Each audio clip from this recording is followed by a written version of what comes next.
Reverend Rosemary, why are we here today and not in the sanctuary?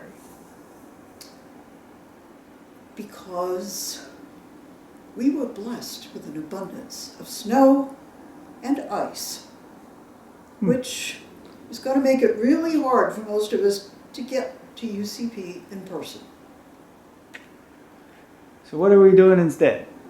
We decided that it would be fun to try recording.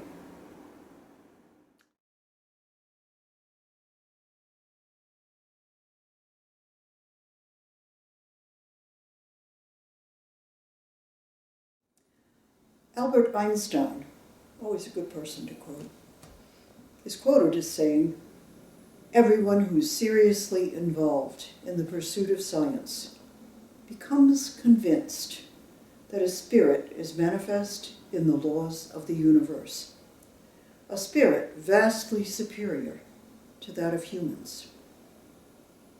As students of New Thought, we seek to understand more in depth, on a spiritual frequency, how the universe works, and especially how to communicate with whatever we want to call it.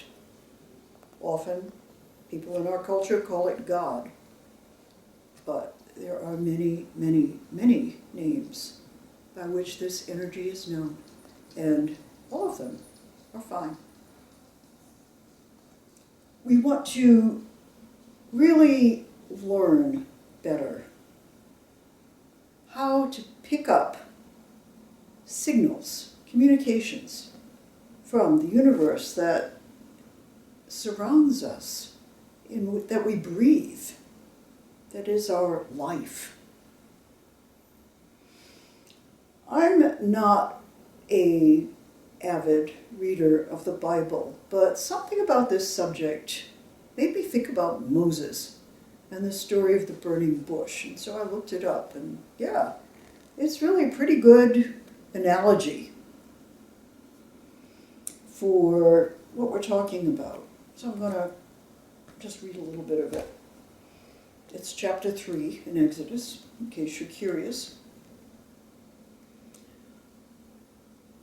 Moses, from a distance, saw this bush that seemed to be on fire, but it wasn't burning up.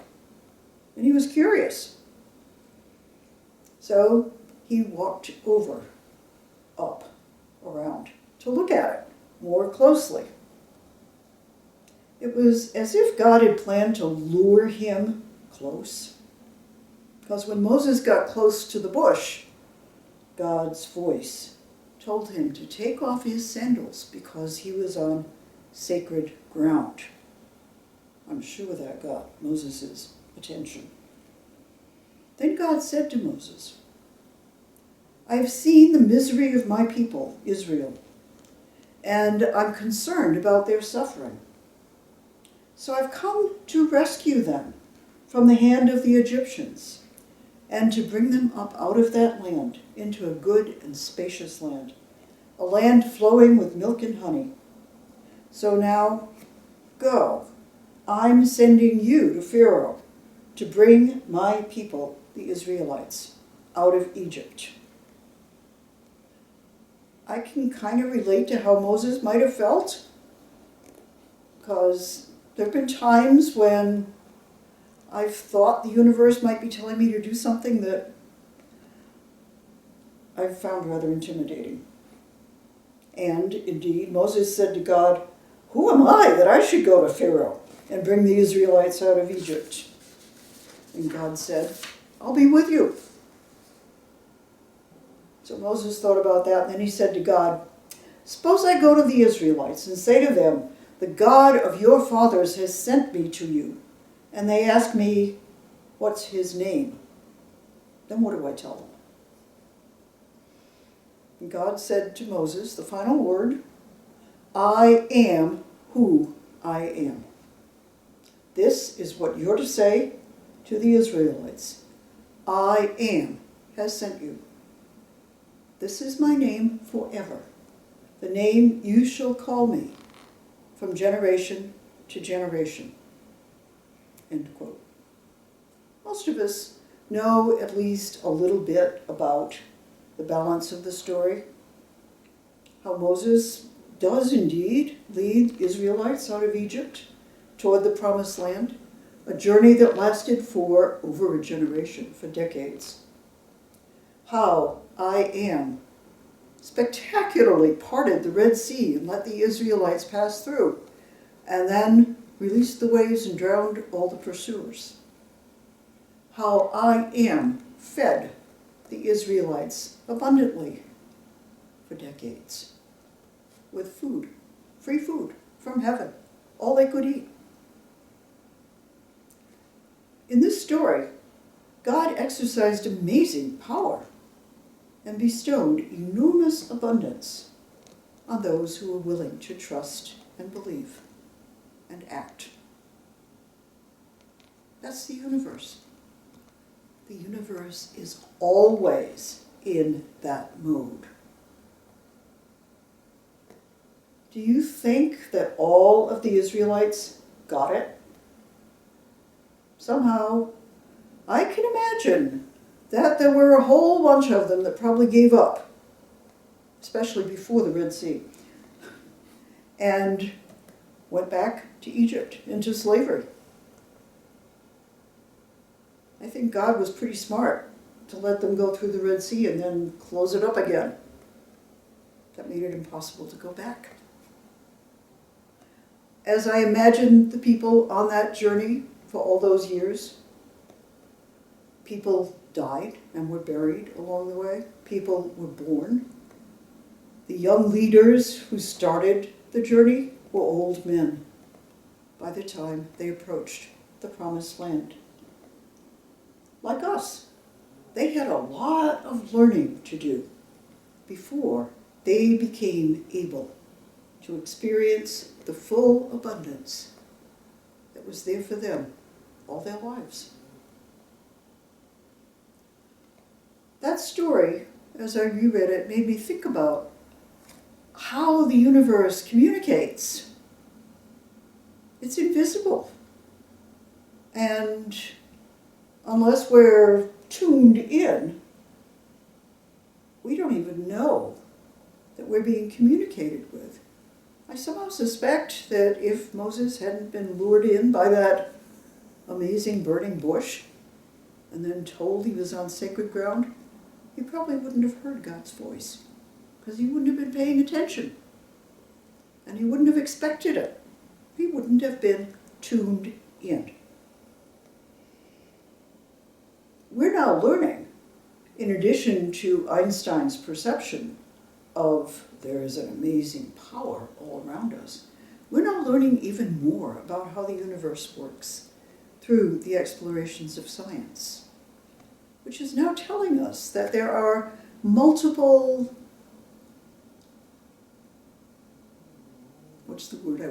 multiple possibilities happening at the same time. That's not the right word, but it'll do.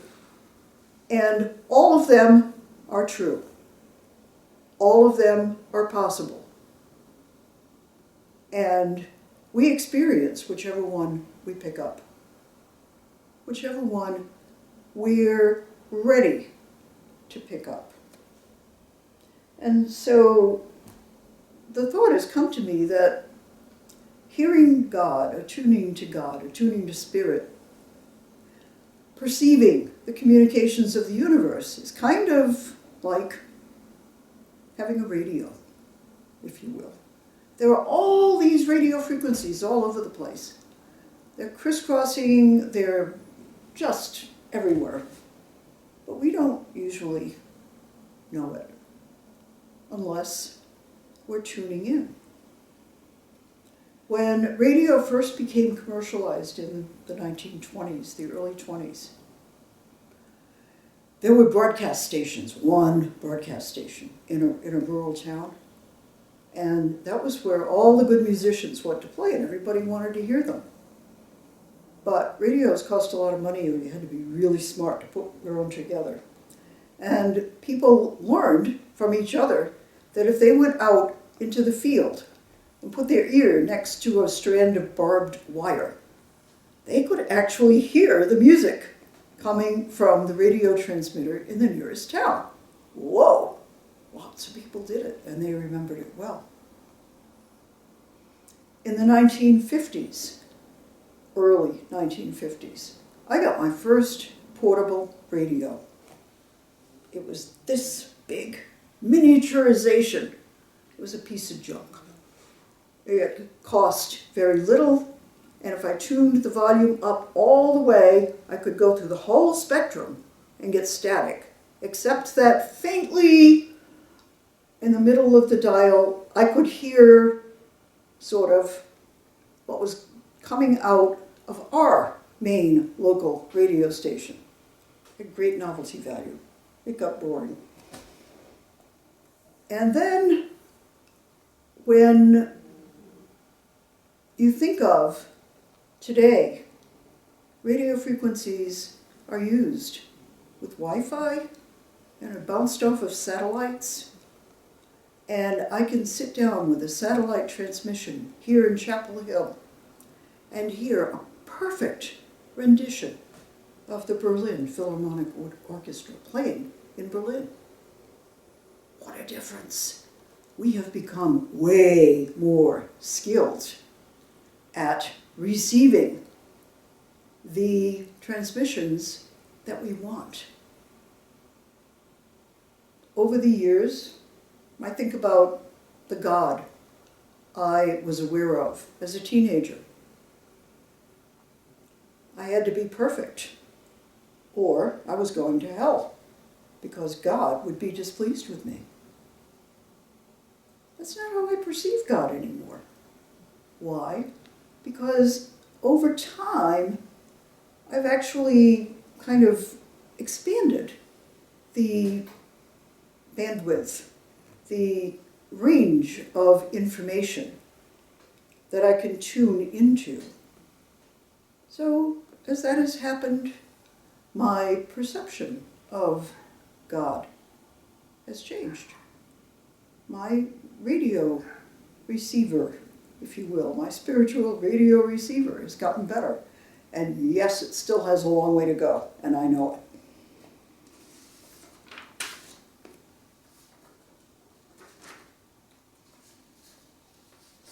In any case,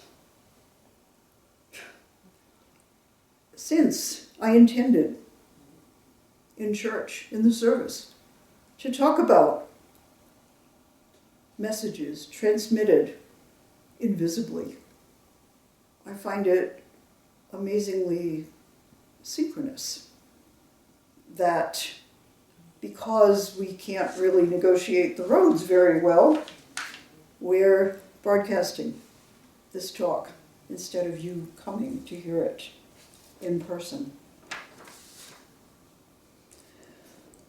Reverend Victoria and I have been talking about a theme for Lent, which is coming up really soon. And, you know, I grew up with Lent always being about giving something up. As kids, we'd go, "What are you giving up for Lent?" And, you know, I still hear that question sometimes. And so we thought about, well, what we want to give up for Lent. What's a good subject for Lent? And of course, we're always looking for ways to really learn more and have a good time doing it. So how can we make giving up for Lent something that's fun and interesting and rewarding? And we found a couple of books that we are going to use as the basis. The books are about universal laws, the ways in which the universe works. We know about physical laws. You know, if you put your hand on a hot stove, you're going to burn your hand. It's impossible without leaving the planet to change how gravity affects us. These are physical laws. They just happen because of where we are on this earth, in this universe. Spirit works in the same way.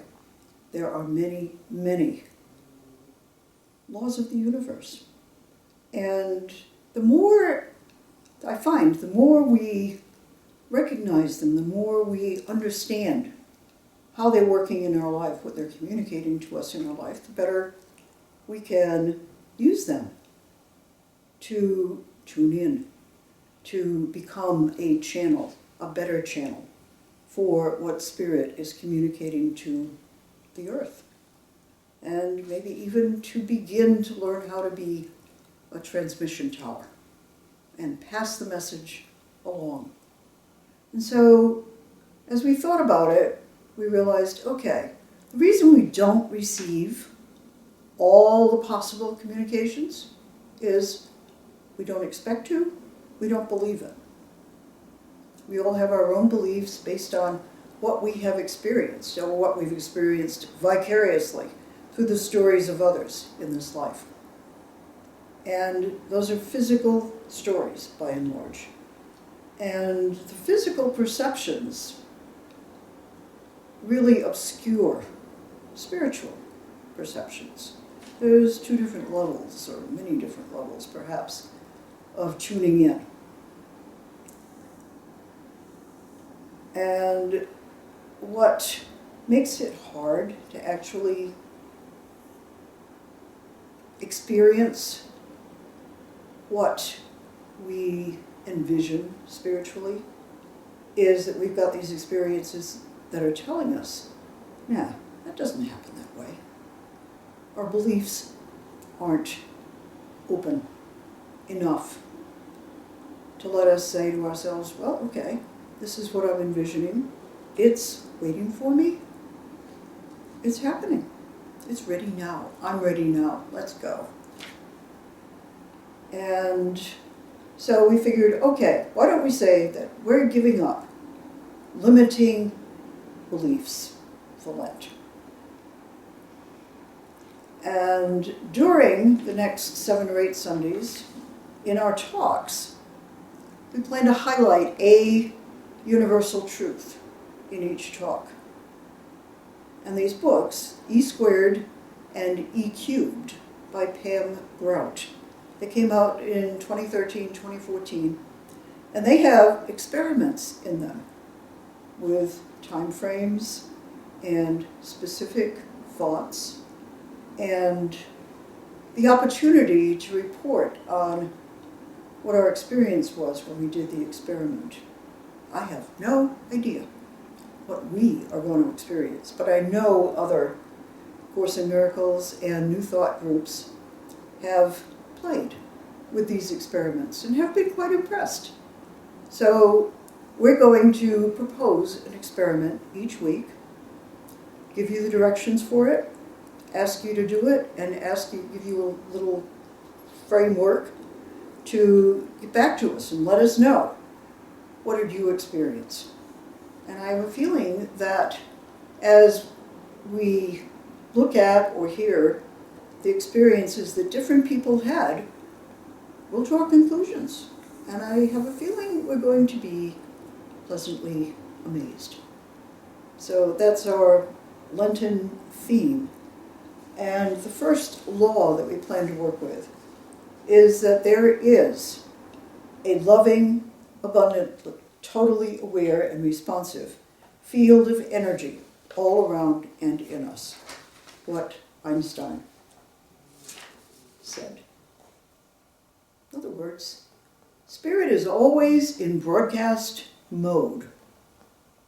In unity speak, we can say, there is one presence and one power active in my life and in the universe.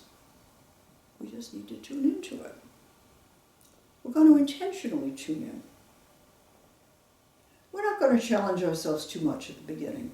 We'll make it a low-key, very general request, so we can really get into believing that it's going to happen. Belief is our radio receiver. Writer Soren Kierkegaard observed that prayer doesn't change God. Prayer changes the person praying. Thought is an equivalent of prayer. Thought becomes belief. Belief drives thought. Kierkegaard was right. And we're going to play with that and have fun, I expect. So, we're going to call it, this week's, the reception experiment. We'll have a chance to practice tuning into the universe. We'll build more power to receive the free flow of abundant resources from spirits, constant broadcast. Your precise instructions will be on the UCP website, unitychapelhill.org.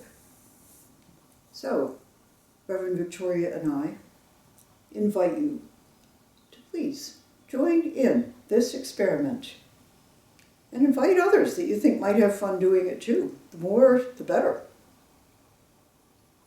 And let's see what we experience as we learn from others, as from our own outcomes.